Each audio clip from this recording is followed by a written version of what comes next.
नमस्कार मित्रांनो, माहिती सुविधा यूट्यूब चॅनलमध्ये आपलं स्वागत आहे। तर मित्रांनो, मुख्यमंत्री माझी लाडकी बहीण योजनेची केवायसी कशी करायची, कोठे करायची व कधी करायची या संदर्भात सविस्तर माहिती आपण या व्हिडिओमध्ये पाहणार आहोत। तत्पूर्वी तुम्ही जर आपल्या चॅनलवरती नवीन असाल तर चॅनलला आता सबस्क्राइब करून ठेवा व बेल आयकॉनला प्रेस करा, जेणेकरून तुम्हाला असे नवीन व्हिडिओ भेटत राहतील।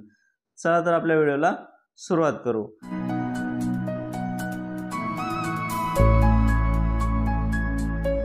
तर मित्रांनो, राज्यातील महिलांच्या आर्थिक स्वातंत्र्यासाठी, त्यांच्या आरोग्य आणि पोषणामध्ये सुधारणा करणे आणि कुटुंबातील त्यांची निर्णायक भूमिका मजबूत करण्यासाठी महाराष्ट्र राज्याची मुख्यमंत्री माझी लाडकी बहीण योजना सुरू करण्यास महाराष्ट्र शासनाने 28 जून 2024 रोजी मान्यता दिली होती।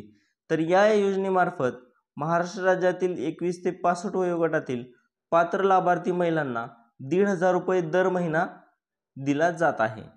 तर हे जे पैसे आहेत ते डीबीटी मार्फत लाभार्थीच्या खात्यामध्ये जमा केले जात आहेत। म्हणजेच लाभार्थीचा आधार कार्ड ज्या बँकमध्ये लिंक असेल त्या बँकमध्ये हे पैसे जमा होत आहेत। तर मित्रांनो, आता आपल्याला ई-केवायसी कशी करायची व कोठे करायची, तर मित्रांनो या ठिकाणी आपण पाहू शकता, मुख्यमंत्री माझी लाडकी बहीण योजनेच्या वेबसाईटवरती आल्यानंतर या ठिकाणी मुख्य पृष्ठ, योजनेची माहिती, आवश्यक कागदपत्रे आणि अर्जदार लॉग इन हे पर्याय दिसत असतील, पण ई-केवायसी पडताळणीबाबतचा पर्याय या ठिकाणी दिसत नाही। तर या ठिकाणी आपण दुसऱ्या वेबसाईटवरती पाहू शकता, मुख्य पृष्ठ, योजनेची माहिती, आवश्यक कागदपत्रे, अर्जदार लॉग इन आणि ई-केवायसी पडताळणी।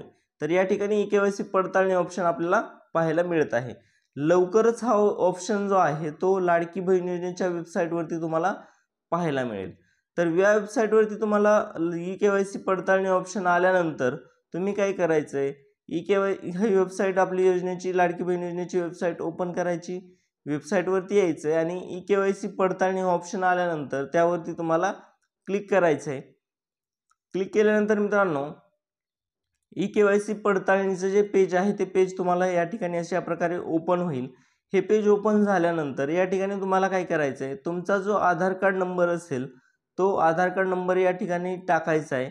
आधार कार्ड नंबर टाकल्यानंतर या ठिकाणी खाली जो कॅप्चा दिलेला आहे, म्हणजे जे नंबर दिलेले आहेत चौकोनमध्ये, ते नंबर तुम्हाला या ठिकाणी कॅप्चा कोडमध्ये हा भरून घ्यायचा आहे। हा कॅप्चा कोड टाकल्यानंतर मला सहमती आहे याच्यावरती तुम्हाला क्लिक करायचं आहे। तुम्ही आधार प्रमाणीकरण संमती हा जो मेसेज आहे हा पूर्ण तो वाचून घ्यायचा आणि मला सहमती आहे याच्यावरती तुम्हाला क्लिक करायचं आहे। यावरती क्लिक केल्यानंतर तुम्हाला काय करायचं आहे, OTP पाठवावरती तुम्हाला क्लिक करायचं आहे। OTP पाठवावरती क्लिक केल्यानंतर मित्रांनो या ठिकाणी एरर दाखवत आहे, आधार नंबर नॉट रजिस्टर, म्हणजेच ही जी केवायसी पडताळणीची जी प्रक्रिया आहे ती अजून सुरू झालेली नाही। मित्रांनो, ज्यावेळेस लाडकी बहीण योजनेच्या वेबसाईटवरती ई-केवायसी पडताळणीबाबतचा ऑप्शन दिला जाईल त्यावेळेस आपल्याला ई-केवायसी पूर्णपणे करता येणार आहे। तर मित्रांनो, तुम्हाला जर ही माहिती आवडली असेल तर आपल्या मित्रांना जास्तीत जास्त शेअर करा, हा व्हिडिओला लाईक करा आणि आपल्या चॅनलला सबस्क्राइब करायला विसरू नका, जेणेकरून तुम्हाला आपण पुढील जो व्हिडिओ असेल ई-केवायसी कशी करायची या संदर्भात आपण सविस्तर माहिती पाहू।